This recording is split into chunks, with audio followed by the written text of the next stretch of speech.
Good morning and a very, very happy morning. We are reading The Happiness Advantage written by Sean Acker, page number 161. Title है Sirens and Slurpees.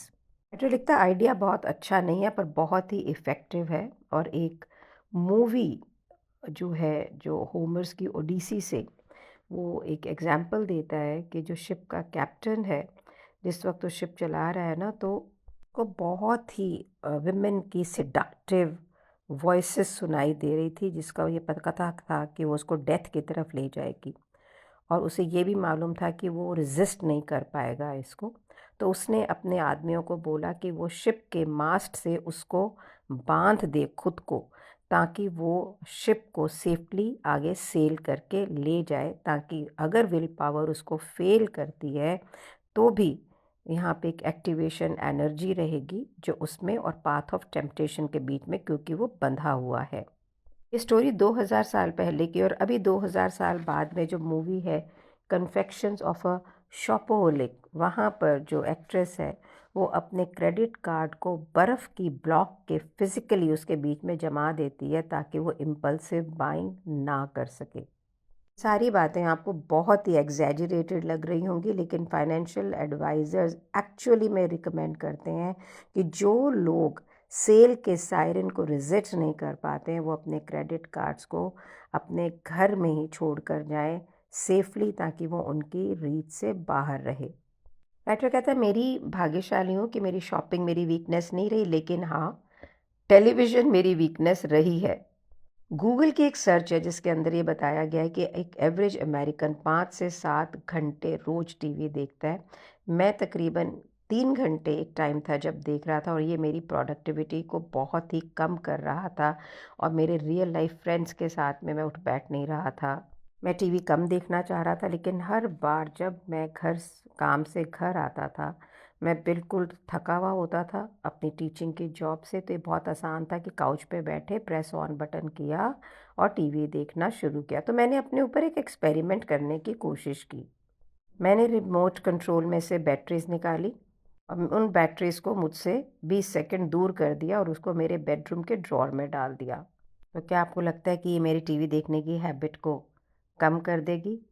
अब जब मैं कुछ अगले दिन रात को जब वापस आया घर से, काउच पे बैठा, रिमोट का बटन प्रेस किया, ये भी भूल गया कि उसके अंदर से मैं बैटरी निकाल चुकी हूँ। फ्रस्ट्रेटेड था, अपने आप से बोला क्या है यार, मैं ये एक्सपेरिमेंट क्या करता रहता हूँ। लेकिन एक एनर्जी रिक्वायर्ड थी कि मैं उठूँ, जाके बैटरीज लेके आऊँ, टीवी को ऑन करूँ। मैंने क्या देखा, मैं अपने आप वो बुक उठा रहा हूँ जो मैंने जान कर के पहले काउच पे रखी थी, या जो गिटार उठा रहा हूँ जो मेरे काउच के बिल्कुल बगल में रखी थी, या वो लैपटॉप जो बिल्कुल मेरे इजी रीच में था। ग्रेजुअली मेरा टीवी देखने की जो अर्ज थी वो कम होती गई, नई एक्टिविटी जो है वो हैबिचुअल हो गई। मैंने ये देखा कि शायद बैटरीज वहाँ से लाके अपने वापस रिमोट में लगाने में एनर्जी कम लगती, लेकिन मैं और ज़्यादा चीज़ें करने लग गया, डिफरेंट चीज़ें करने लग गया जिसमें एक्टिवेशन एनर्जी ज़्यादा लगती, like going out, meeting friends for the dinner. ज़्यादा एनर्जाइज्ड फील किया मैंने, प्रोडक्टिव फील किया और हैप्पी फील किया। पेज नंबर 163 पे राइटर लिखता है कि मैंने ये 20 सेकंड अपनी लाइफ में ऐड करके, जहाँ मुझे उठ के बैटरी लानी पड़ती, मैंने 3 घंटे जो मैं टीवी देखने में बिताता था उसे वापस गेन कर लिया। रिसर्चर्स ने ये फाइंड आउट किया है कि किसी कैफेटेरिया में आइसक्रीम की कंजप्शन आधी हो जाती है अगर उन्हें सिर्फ आइसक्रीम कूलर का लिड खोल के उसमें से आइसक्रीम निकालनी पड़ती है, या लोगों को एक सेपरेट लाइन में अगर कैंडी या चिप्स को ख़रीदने के लिए खड़ा होना पड़ता है, तो बहुत कम लोग ऐसा करते हैं। अनहेल्दी खाने को लेने में अगर ज़्यादा एफर्ट लगाना पड़ेगा तो हम इसे कम खाएंगे। इसलिए न्यूट्रिशनिस्ट जो होते हैं ये रिकमेंड करते हैं कि हम हेल्दी खाना एडवांस में बनाएं और उसे रेफ्रिजरेटर में लिखें ताकि उसके को खाने में मेहनत ना करनी पड़े, कि भाई जो जंक फूड है उसको आप बाहर कर दो, या उसको आपको थोड़ी मेहनत हो निकालने में, या उसको वेल आउट ऑफ रीच कर दो। ब्रायन वंसिक अपनी बुक माइंडलेस ईटिंग में एक फ्रेंड के बारे में लिखते हैं कि जो रेजिस्ट नहीं कर पाता था, जब घर जाता था काम से तो वो एक स्लर्पीज यानी एक ड्रिंक ज़रूर लेता था। पहले उसने डिसाइड किया कि भाई वो अपने कार को ये 7-Eleven के अंदर नहीं घुसाएगा और वो एक डिफरेंट रूट लेगा ताकि वो अपनी टेम्पटेशन के पास जाए ही ना, उस शॉप पे पहुँचे ही ना। बेस्ट वेपन है हमारी किसी भी बुरी आदत का, चाहे वो स्लर्पीस पीना है या कोई और डिस्ट्रैक्शन एट वर्क है, कि इसे अपने लिए थोड़ा मुश्किल कर दें कि आप उसके लिए कम करें। कुछ रियल लाइफ क्लेवर जो लोगों ने अपने लिए सॉल्यूशन सोचे हैं वो ये हैं। इन यूएस स्टेट्स कुछ कंपल्सिव गैम्बलर जिन्हें जुआ खेलने की आदत है, अब वो गवर्नमेंट को रिक्वेस्ट कर सकते हैं कि आप हमें इसको इलीगल बना दीजिए कि अगर हम किसी कसिनो में एंटर करें तो हमें जेल हो जाए या हम अपनी गैम्बलिंग की अर्निंग ना ले सकते हो, मतलब इलीगल हो गया उनके लिए। उन्होंने खुद बोला है गवर्नमेंट को। कुछ सेलफोन कैरियर्स ने अपने सर्विस प्रोवाइडर को ये बोला है कि हर आउटगोइंग कॉल, क्योंकि ताकि वो ड्रंक डायलिंग ना करें, एक सर्टेन आवर्स में वीकेंड के बाद में उनके फ़ोन से बंद कर दी जाए। जीमेल जो कि गूगल का ईमेल क्लाइंट है, वो भी एक बहुत ही हंसी वाली एक ऑप्शन देता है, इफ़ेक्टिव ऑप्शन है। किसी भी बंदे को अगर मेल भेजनी है रात को अपने बॉस को, तो पहले उनको एक मैथ्स की प्रॉब्लम सॉल्व करनी पड़ती है अगर वो मेल रात को भेजनी है लेट, ताकि जो ये एम्प्लॉयज़ एक बॉटल वाइन पीने के बाद में गलत स्पेलिंग्स के साथ में बॉस को मेल्स भेजते थे ग्रीवियंसेस की, वो ना भेजें। बहुत सारी गवर्नमेंट्स ने जो 22nd रूल को किस तरह से लिया है कि जब लोगों को ये बोला जाता है कि भाई तुम अपने ऑर्गन डोनेट कर दो अपनी डेथ के बाद में, तो एक लॉन्ग प्रोसेस था फाइल्स को फिलिंग करने का, जितने भी फॉर्म होते थे। बहुत सारी कंट्रीज़ ने इसको उल्टा कर दिया कि बाय डिफ़ॉल्ट ऑटोमेटिकली सारे सिटीजन्स, अगर आपने अपने आप को वहाँ से एग्ज़िट नहीं लिखा है कि भाई मैं नहीं करना चाहता, तो आपका जो ऑर्गन्स है वो डोनेटेड ही माने जाएंगे। तो अब ये भी एक झमेला है ना कि आप उसको, ये डिफ़ॉल्ट ऑप्शन है कि डोनेट होना ही कि मैं इसमें से अपने आप को निकालूं। तो ये देखा गया कि जो लोग ऑप्शन ये अपने ऑर्गन डोनेट कर सकते हैं वो मोर देन डबल हो गए। अब इस 22nd रूल को राइटर जो टेड, याद है हमने इसके बारे में पढ़ा था कि वो कभी ईमेल देखता था, कभी कुछ करता था, सारा दिन काम कर रहा होता था पर काम कुछ भी नहीं हो रहा होता था। अब राइटर ने उसको कैसे किया? सबसे पहले राइटर ने उसको बोला, ये भाई आपको काउंटर इंट्यूटिव लग रहा होगा but this is very very effective, कि वो जितने भी शॉर्टकट जो उसने डिज़ाइन कर रखे थे to save time in the office, उसको डिसेबल करे। फॉर एन एग्जांपल, उसका ईमेल प्रोग्राम हमेशा ऑन ही रहता था टू सेव टाइम। राइटर ने उसको बंद करवा दिया ताकि कोई भी नई ईमेल आए और वो टन टन बोल रहा, हमारा होता है ना फ़ोन में, हम कितना भी काम कर रहे हैं और फ़ोन टन टन बोलता है, हम इमीडिएटली काम बंद करके अपने फ़ोन को देखने लग जाते हैं। तो एवरी टाइम अगर उसको ईमेल देखनी होगी तो उसको एक्टिवली उस प्रोग्राम को वेट करना पड़ेगा लोड करने के लिए। तो ये जो है एक इनवॉलेंटरी इंटरप्शन जो थी वो रिड्यूस हो गई, हैबिचुअल जो चेकिंग थी उसके अगेंस्ट हो गई। फिर राइटर ने इसको और थोड़ा मुश्किल कर दिया, जो ऑटोमेटिक लॉगिंग साइन था उसको भी डिसेबल किया, जब तक कि ईमेल ऑफिस में चेक करना उसके लिए बहुत ही मुश्किल नहीं हो गया। इसी तरह से सेम चीज़ें उसकी जो और डिस्ट्रैक्शंस थी, स्टॉक्स को सारा दिन चेक करना, ऐसा नहीं था कि उसकी चॉइसेस बिल्कुल हटा ली गई थी, सिर्फ उनको मुश्किल कर दिया गया था, उसको इजी नहीं करा। टेड इनिशियली बहुत स्केप्टिकल था, अपसेट भी था, राइटर कहता है मुझसे, लेकिन कुछ दिनों के अंदर जब उसने ये देखा कि उसका काम कितने अच्छे से हो रहा है, सो दे ऑल केम अराउंड। कहने का अभिप्राय ये है कि जो हम अपनी लाइफ में रियल में करना चाह रहे हैं और कर नहीं रहे हैं, always busy doing nothing. Tool भी इसको लिखता है कि हम साइकोलॉजिकल टाइम इतना यहाँ वहाँ स्पेंड करते हैं कि प्रैक्टिकल टाइम ही नहीं होता। राइटर कहता है कि 22nd रूल जो ये है, ये सिर्फ ऑल्टरिंग टाइम मतलब मुश्किल करने से नहीं है, अपनी चॉइसेस को भी अगर हम लिमिटेड कर देते हैं तो पॉजिटिव चेंज के बैरियर्स कम हो जाते हैं। और हमने पहले इस बुक में स्टडी किया हुआ है कि सेल्फ कंट्रोल एक लिमिटेड रिसोर्स है। जब हम अपनी विल पावर को बहुत यूज़ करते हैं तो हम थकते हैं। इसी तरह से जब हमारे पास बहुत सारी चॉइसेस होती है ना, तो ये भी हमारे रिजर्व्स को सैप करती है। मैं तो पता है जाती हूँ ना अगर रेस्टोरेंट के अंदर, तो वहाँ पे जो बहुत सारा मेन्यू अगर एलेबोरेट हो, मैं उसी से परेशान हो जाती हूँ। मुझे लगता है चलो थोड़ी सी चीज़ें ऑर्डर करी तो काम ख़त्म। स्टडीज़ ने ये शो भी किया है कि अगर आप लोगों को बहुत सारी चीज़ें मनुष्य को दिखाई जाए ना, तो उसका फिजिकल स्टेमिना और the ability to perform calculation, कितने की है, क्या है, कैसे है, ये लूँ, ये थकता है वो। उसका जो ओवरऑल फोकस है वो ड्रामेटिकली नीचे हो जाता है। चाहे वो डिसीजन डिफ़िकल्ट नहीं है बिल्कुल भी। क्वेश्चन लाइक चॉकलेट खाना है, वनीला खाना है, ये खाना है, वो खाना है। जितनी ज़्यादा चॉइस होगी उतनी कम हमारी एनर्जी रह जाती है, हम उसको यूज़ कर लेते हैं। राइटर कहता है कि मैं एक आदत अपने और डालना चाह रहा था कि मैं सुबह-सुबह एक्सरसाइज़ करूँ। हम सब करना चाहते हैं, वॉक करना चाहते हैं। और मुझे ये नॉलेज भी है कि अगर मैं मॉर्निंग के अंदर एक्सरसाइज़ करता हूँ, तो मेरा जो पूरे दिन की जो परफॉर्मेंस है ना, ये ट्रांसफॉर्म हो जाती है, बिकॉज़ मॉर्निंग में ब्रेन को ये एक विन देती है जो कि मेरे को पॉजिटिव इमोशंस क्रिएट करती है। क्या मैं एक्सरसाइज करना चाहता हूँ? तो मेरा ब्रेन कहता है बिल्कुल नहीं करना चाहता। आपने कभी कोशिश की है कि नहीं मैंने सुबह उठ के एक्सरसाइज पे जाना है? कितना आसान है कि आप डिरेल हो जाओ इस चॉइस ऑफ कि मैंने एक्सरसाइज करने जाना है।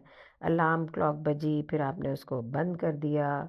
हाँ, मैं उठा, मैं क्या पहनूँ, मैं दौड़ने जाऊँ, मैं जिम जाऊँ कि मैं एक्सरसाइज करूँ, कौन सी एक्सरसाइज करूँ। जो कहता है आपके साथ ऐसा हो रहा है कि नहीं हो रहा, लेकिन ये मेरे साथ हो रहा है कि मैं जितनी चीज़ों को डिसाइड करने की सोचता हूँ उतनी मेरी will to go to gym भी कम हो जाती है। जो कहता है मैंने पता है क्या किया, मैंने अपने लिए एक प्लान लिखा मॉर्निंग में कि मैंने सुबह उठ के कौन से मेरे बॉडी पार्ट पे वर्क करना है। अपने स्नीकर्स को बिल्कुल बेड के पास ही रख लिया। राइटर कहता है मैं सोया ही अपने जिम के कपड़ों के अंदर। तो राइटर कहता है मैंने असेंशली किया क्या कि एक एक्टिवेशन एनर्जी जो थी उसे कम किया। सुबह उठा, मुझे करना क्या था, बेड में से बाहर निकलूं, सीधे अपने जूते में पाँव डालूं। सुबह मैं थोड़ा नींदा सा उठता हूँ, तो भी मेरे को अब ये डिसाइडेड था कि मुझे जाना ही है। मैंने अपनी सारी चॉइसेस को कम किया, एक्टिवेशन एनर्जी का यूज़ कम किया, डिफ़ॉल्ट मोड में जिम गया। अब ज़िंदगी भर के लिए ये पॉजिटिव हैबिट मेरे अंदर इनग्रेन्ड हो गई है कि मैंने एक्सरसाइज करना जाना है, और अब मुझे मेरे जिम के कपड़ों में नहीं सोना पड़ता, बिकॉज़ ये मेरी हैबिट में आ चुका है। फिर कहता है कि जब मैं बहुत सारे एथलीट्स से और लोगों नॉन एथलीट्स को रिसर्च कर रहा था, तो मैंने सेम चीज़ देखी। अब हम जूता उतार के रख भी सकते हैं, लेकिन अगर आपने जूता पहन लिया है ना, तो ये आपके ब्रेन को टिक करता है टूवर्ड्स दिस हैबिट कि भाई चलो वॉक पे चलते हैं। So it's not about only the exercises, think about how much changes it will bring to your body, to your job. कहने का अभिप्राय ये है, जितनी एनर्जी कम लगे आपको अपनी पॉजिटिव हैबिट को किक स्टार्ट करने में, मोर लाइकली आपकी वो हैबिट आपके साथ स्टिक करेगी। पेज नंबर 167 पे राइटर कहता है कि आपको अगर कोई और हैबिट चेंज करने का एक तरीका ये भी है कि आप कुछ रूल्स बना लें। बैरी स्कैवर्ड्स, उनकी जो बुक है the paradox of choice, explains कि किस प्रकार से अगर हम एडवांस में कुछ रूल बना लेते हैं तो ये हमारी विल पावर को डिप्लीट नहीं करता है और सच में हमारी ज़िंदगी में बहुत बड़ा चेंज लेके आता है। तो हमने एक रूल बनाया कि हम ड्राइव करके ड्रिंक लेने नहीं जाएंगे। यहाँ पे कोई स्ट्रेस और अनसर्टेनिटी नहीं है हर रोज़ का कि मैं ड्रिंक लूँ कि नहीं लूँ, मैं जाऊँ कि नहीं जाऊँ। बस मैंने रूल बना लिया कि मैंने ड्रिंक करके ड्राइव नहीं करना। आपने रूल बना लिया कि मैंने ईमेल हर घंटे में चेक नहीं करना है, मैंने कॉफ़ी ब्रेक हर मॉर्निंग में 3 बार 4 बार नहीं लेना है। आपके पास कोई चॉइस ही नहीं है, मैं कॉफ़ी पीने जाऊँ या ना जाऊँ, करूँ या ना करूँ, बस करना ही नहीं है, बात ही ख़त्म हो गई। ये rule specially habit changing, behaviour changing venture जब आप कर रहे हो तो उसके शुरू के दिनों के अंदर आपको हेल्प करते हैं। यहाँ पे एग्जाम्पल देते हैं कि एक्सपीरियंस शेफ़ होता है, शुरू वो कहता है कि पहले मैंने रूल बनाया कि मैं इस रेसिपी को एग्जैक्टली जैसे बनती है वैसे ही बनाऊंगा, पढ़ के बनाऊंगा। पर जब जैसे जैसे उसको प्रैक्टिस हो गई है उस डिशेस को बनाने की, वो एक स्पॉन्टेनियसली भी उस डिश को बना सकता है, कोई ज़रूरी नहीं कि बिल्कुल उसको पढ़ पढ़ के ही बना रहा हो। कई बार जो हम करना चाहते हैं वो बिल्कुल भी हमारी आदत में नहीं होता है। यहाँ पर एक एग्जाम्पल दे रहा है, एक अकाउंट एग्जीक्यूटिव है जोसेफ, जो बिल्कुल ही शाय है, सोबर इंडिविजुअल है, बिल्कुल जैसे सीरियस बंदे नहीं होते। अब वो ये चाह रहा है कि वो हैप्पीनेस एडवांटेज का एडवांटेज ले, अपनी टीम से बात करे, उसे मोटिवेट करे, उसे इंस्पायर करे, लेकिन वो हमेशा ये कंफ्यूज रहता है मैं इनसे क्या बात करूँ क्या करूँ। और इसकी वजह से, इस इनडिसीजन से वो कुछ भी नहीं उनको कह पाता है। ये सारे डिसीजन में क्या बोलूँ क्या नहीं बोलूँ, ये बहुत ही एक्टिवेशन एनर्जी ले रहे हैं। तो राइटर ने उसके साथ क्या बनाया कि फर्स्ट एवरी डे जब वो कॉन्फ्रेंस रूम्स के डोर की तरफ जाएगा तो वो एक एम्प्लॉय को पहले सोच के रखेगा, उसको थैंक यू करेगा। सेकंड रूल ये था कि मीटिंग जब वो शुरू करेगा पब्लिकली एक व्यक्ति को थैंक यू करेगा, सेंटेंस कितना भी सिंपल क्यों ना हो। बाकी मीटिंग को एज इट इज़ होने देगा, कोई ज़्यादा अपने लिए प्रेशर नहीं क्रिएट करेगा। तो कहता है 1 महीने के बाद में मैं ये नहीं करूँगा कि बहुत बतोकड़ा हो गया था, लेकिन वो हैप्पियर था, वार्मर था। एंड ही टोल्ड मी, जो कहते हैं कि जिसने मेरे को ये इजी हो गया गोल और अब ये इन्जॉय कर रहा है, उसके वर्क प्लेस में ज़्यादा पॉजिटिविटी है। 2 हफ्ते के बाद में जब उसको आदत हो गई ये 2 तरह के काम करने की, अब सेकंड पॉजिटिव कमेंट उसने शुरू किया और धीरे धीरे उसकी मीटिंग्स में जान आ गई। तो इस बुक में ना हमें बहुत सारी स्ट्रैटेजीज मिल रही हैं कि हम हैप्पीनेस एडवांटेज को अपनी लाइफ में लेके आएँ, लेकिन नोइंग बिना एक्शन के आपकी लाइफ में इसको लेके नहीं आएगा। बिल्कुल वैसे ही है कि कुछ महंगी महंगी चीज़ें खरीद दी और अलमारी में है और यूज़ कभी नहीं करा आपने। ये याद रखिए कि एक पॉजिटिव परमानेंट चेंज करने के लिए, एक हैबिट को क्रिएट करने के लिए जो कि आपको ऑटोमेटिकली डिविडेंड पे करे, आपको कंटिन्यूड कंसंट्रेटेड एफर्ट करना पड़ेगा इनिशियली। फिर ये हैबिट्स आपकी रिचुअल बन जाएंगी, रिपीटेड प्रैक्टिस बन जाएंगी, या आपकी ब्रेन की एक न्यूरल केमिस्ट्री बन जाएगा। तो की क्या है कि जो आपने करना है, जो एक्शन डिज़ायर है, उसको बिल्कुल अपने पास में रखें, उसका रास्ता बिल्कुल लीस्ट रेजिस्टेंस वाला रखें। पहले से ही डिसाइड कर लें कौन सा समय, बिल्कुल थोड़े चॉइसेस, ताकि मेंटल और फिजिकल आपको एफर्ट ना लगाना पड़े या उसको रिड्यूस कर दिया जाए। ये जो एक्टिवेशन एनर्जी अगर 20 सेकंड भी आपने कम कर ली तो आप समझ लीजिए कि आप पॉजिटिव हैबिट बनाने के बिल्कुल रास्ते के अंदर हैं। So guys, what are you waiting for? जो भी करने को दिल कर रहा है उसको करें। You can listen to the 3-4 audios of principle 6 again. So हर प्रिंसिपल के साथ में हम सीख रहे हैं कि हम अपनी ज़िंदगी को किस तरह से मोर हैप्पी करें। मेरी तो हो रही है और आई एम श्योर आपकी भी हो रही होगी। Thank you so much for being in my life. Thank you so much.